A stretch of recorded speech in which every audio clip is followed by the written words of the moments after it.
Seja bem-vindo. Eu sou Anubis e mais uma vez serei seu anfitrião.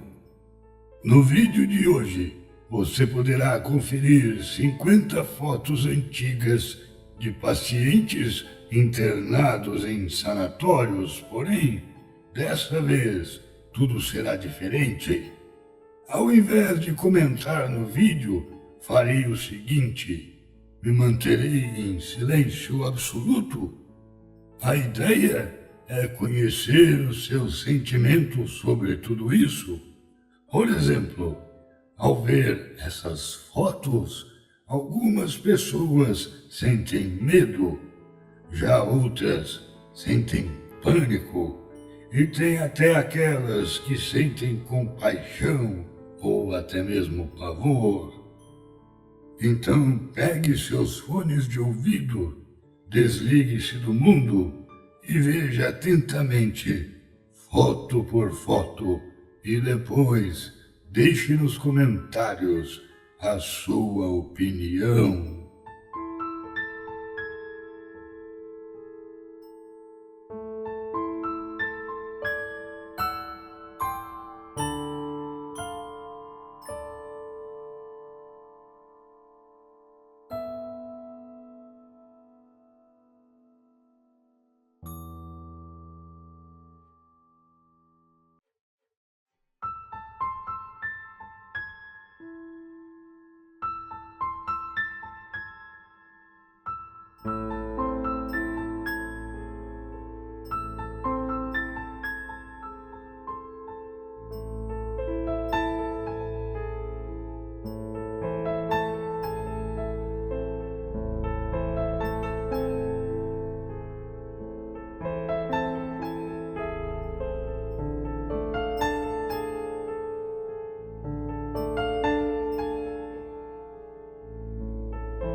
Como eu disse no início do vídeo, tudo isso pode ser muito mais que apavorante.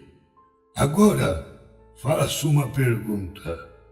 Você aí, já parou para pensar que talvez o seu futuro seja em um lugar assim? Não que eu deseje isso para você, mas se acha que coisas ruins acontecem só com outras pessoas, então, sem querer te decepcionar, digo: o futuro está a 1 segundo do presente e a sua vida lampeja na palma da mão do destino. Cedo ou tarde, o forte sopro irá chegar, quer seja para tirar a sua sanidade, quer seja para extinguir definitivamente aquilo que você chama de vida.